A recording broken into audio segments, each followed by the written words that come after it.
বোন আছে, এবার শ্বশুর মারা গেছে, তার সম্পত্তিটা দুই ভাগ হবে, দুই ভাগ করে নেবে, সে এক ভাগ নেবে, তার জন্য তার লোভ। এরকম ব্যাপার যদি হয়, তাহলে আমি যদি বলি আমি শ্বশুরের সম্পত্তি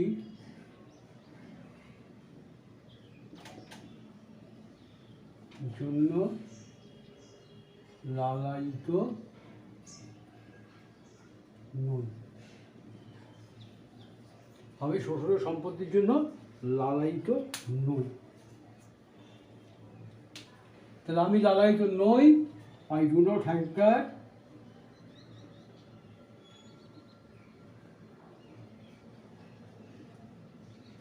আফটার, এটা লালায়িত, পুরো কথাটা মানেই হচ্ছে হ্যাঙ্কার। I do not hanker after কি সম্পত্তি, আফটার দ্য প্রপার্টি,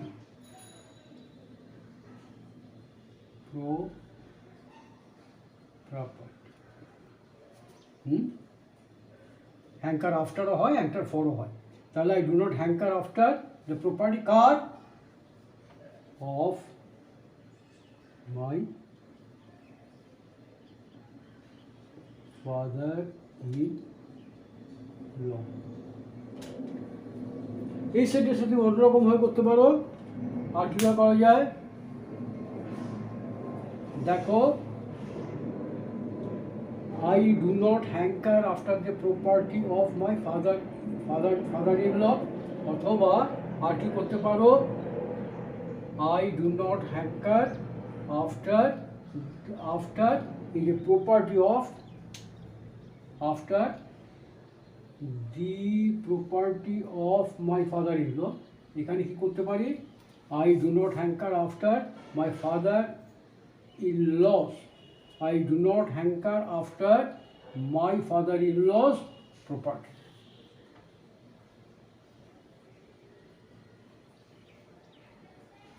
বুঝতে পেরেছ? এর দুরকমভাবে আমরা সেন্টেন্সটা করতে পারি। আর কি করা যায়,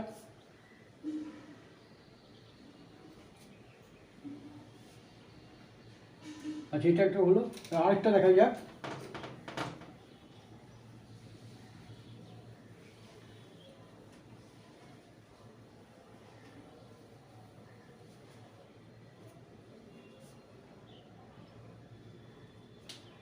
hard for,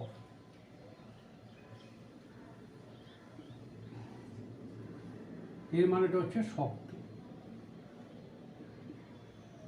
হার্ড ফর শক্ত।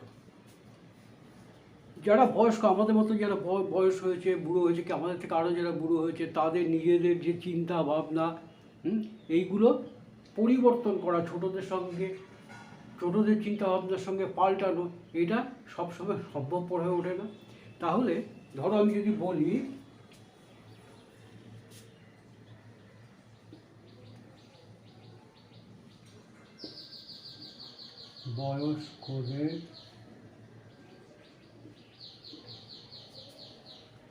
বয়স্কদের পক্ষে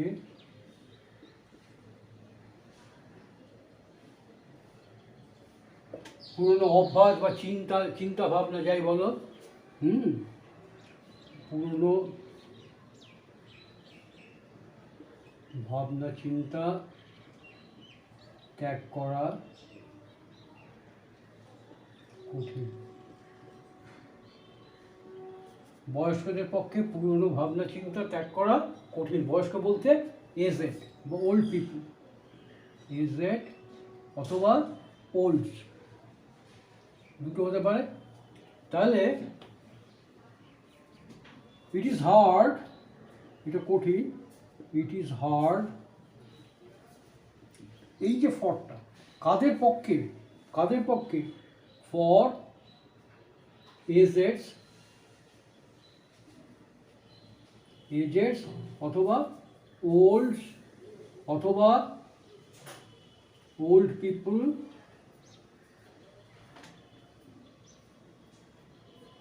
সবই বলতে পারো। It is hard for the aged অথবা ফর ওল্ডস অথবা ফর ওল্ড পিপল কি টু চেঞ্জ, পরিবর্তন করা, টু চেঞ্জ দেয়ার ওয়েস। এই যে ওয়েস বলতে কী বোঝাচ্ছে? ওয়েস মানে তার চিন্তা ভাবনা যেভাবে চলতো সেইটা।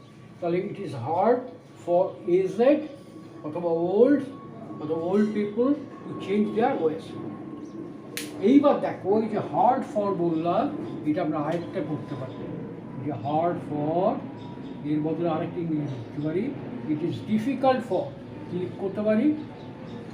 ইট is difficult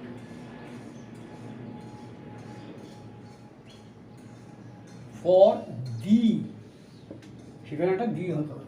it is difficult for the aged অথবা ফর দ্য ওল্ড অথবা ফর দ্য ওল্ড পিপল, সেখানে একটা দি আসবে, যেটা আগে হয়নি। It is hard for ages বলেছিলাম, ফর দ্য এজেস বলিনি, ঠিক আছে? দি দিলেও এখানে কোনো অসুবিধা নেই, কিন্তু দি দেওয়ার প্রয়োজন হয় না। হয়ে গেল? তাহলে এই হলো একটা। আরেকটা দেখা যাক, হোপ ফর, আশা।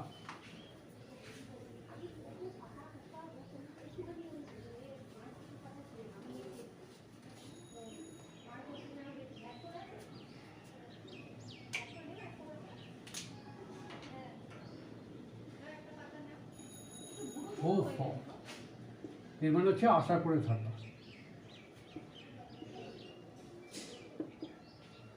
বা আশা করা, আশা করে থাকা বা আশা করা।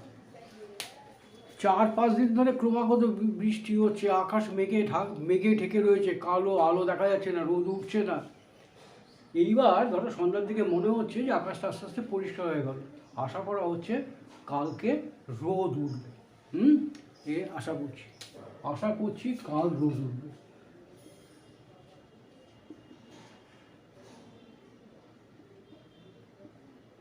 আশা করছি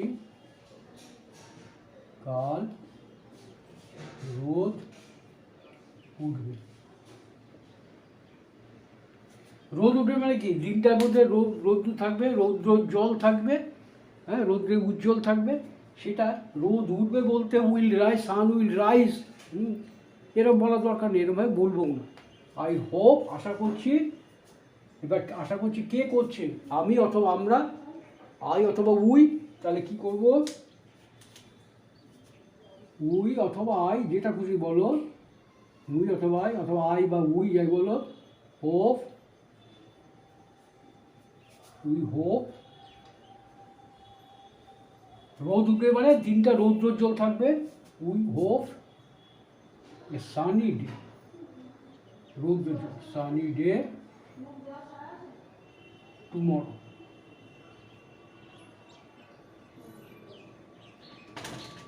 we hope a sunny day tomorrow. এই দেখো, হোপের জায়গায় আমরা আরেকটা ইংরেজি আমরা করতে পারি, সেটা হচ্ছে, হোপের জায়গায় আমরা কী করতে পারি?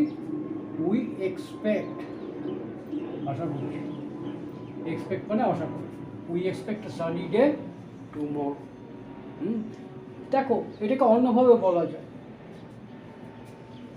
এটাকে আমরা অন্যভাবে বলতে পারি। আমরা আশা করছি কাল রোদ উঠবে, উই এক্সপেক্ট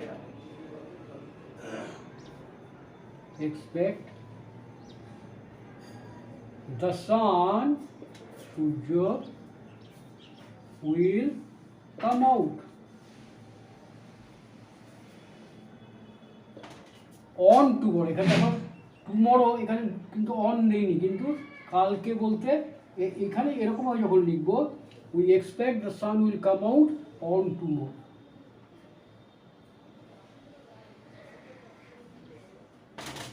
বোঝা গেল? তাহলে একই কথা আমরা কত রকমভাবে বলতে পারি, যার অর্থটা একই দাঁড়াবে। এইবার দেখা যাক,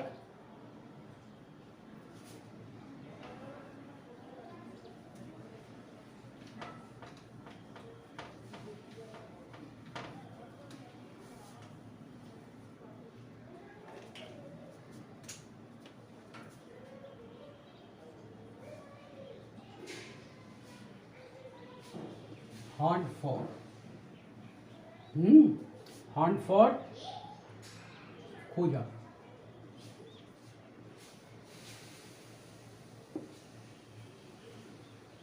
hunt for খোঁজা।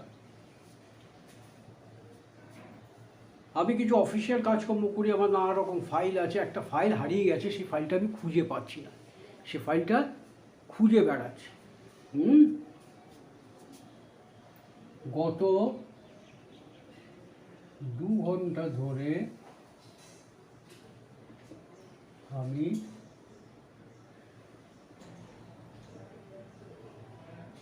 ফাইলটা খুঁজছি। চলমান কন্টিনিউয়াস টেন্স, খুঁজছি। তাহলে আই অ্যাম খুঁজছি, হান্ট ফর মানে খোঁজা, I am hunting for the file. গত 2 ঘন্টা ধরে, ফর লাস্ট 2 hours।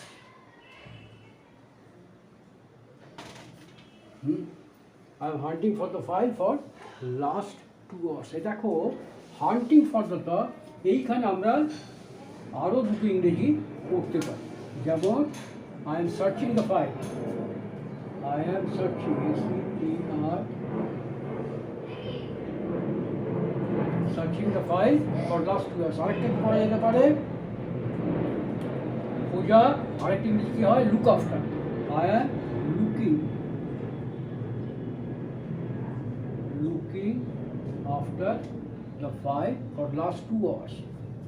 এইবার দেখো, for last 2 hours এটাকে আমরা আগেও দিতে পারি, তাহলে সেক্ষেত্রে কি হবে, এখানে দেখো কোনো কমা দেয়নি, এখানে আমরা কি লিখবো, for last 2 hours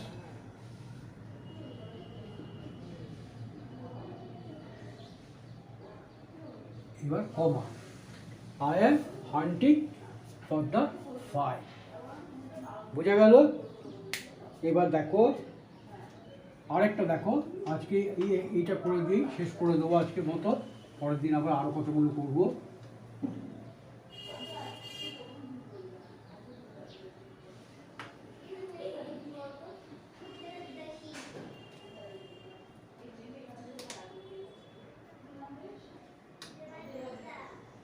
hunt out, খুঁজে বের করা,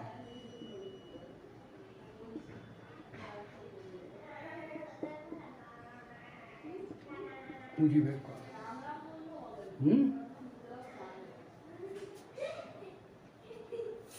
কি করা যাবে, একটা ছেলে হারিয়ে গেছে, সেই ছেলেটাকে খুঁজে বের করার জন্য লোকজন তাদের সাধ্যমতো চেষ্টা করে যাচ্ছে।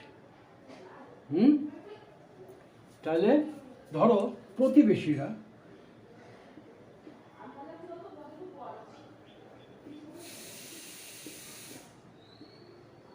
হারানো ছেলেটিকে খুঁজে বের করার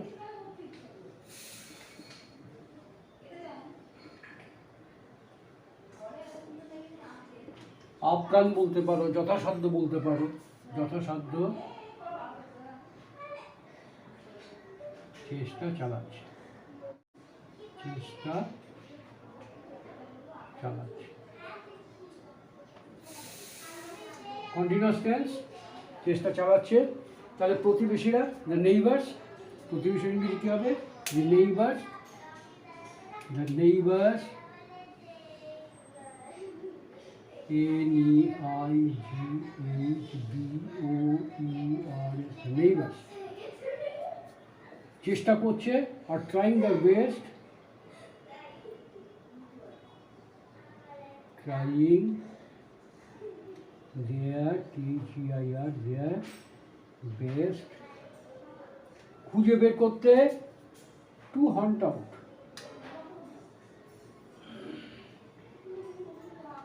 কাকে, হারানো ছেলেটিকে, hunt out the lost child,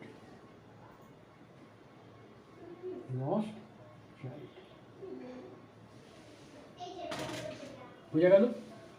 প্রতিবেশীরা হারানো ছেলেটিকে খুঁজে বের করার যথাযথ চেষ্টা চালাচ্ছে।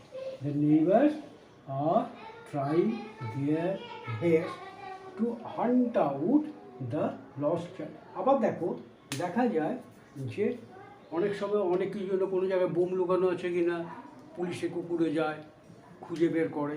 কোনো জায়গায় মাদক দ্রব্য লুকানো আছে কি না তার জন্য তোমার কুকুর নিয়ে যায়।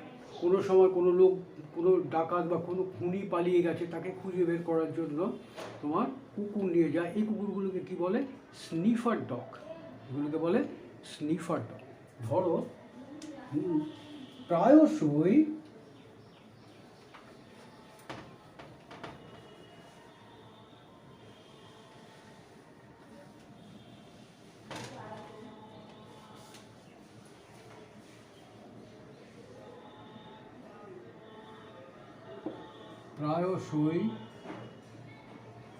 পুলিশ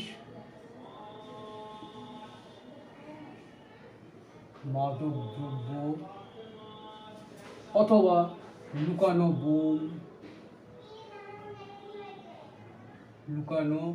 বোম অথবা পলাতক দস্যু, এইগুলো যে কোনো হতে পারে। প্রায়শই এখানে বিসর্গ হবে। প্রায়শই পুলিশ এইগুলোর জন্য খুঁজে বের করতে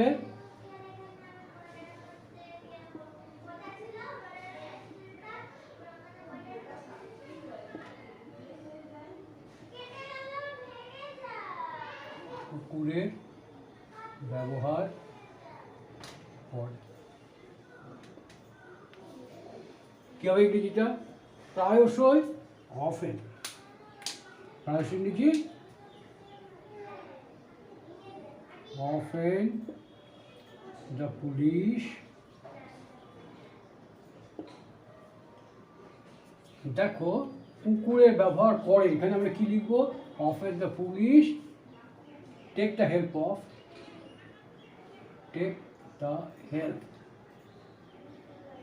of cat sniffing dog.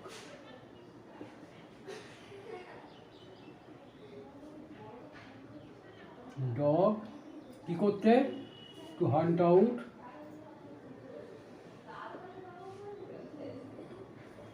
লুকোনো বম, হিডেন বম, লুকোনো, হিডেন।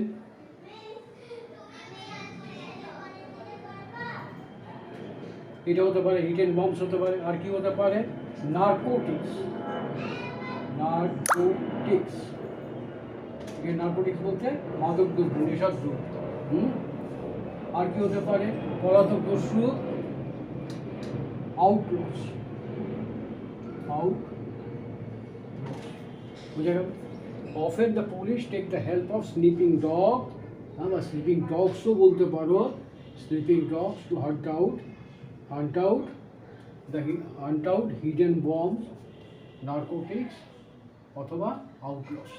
যেটা খুশি, যেটা যেরকমভাবে হবে সেরকমভাবে ব্যবহার করতে পারি। ওকে, থ্যাংক ইউ।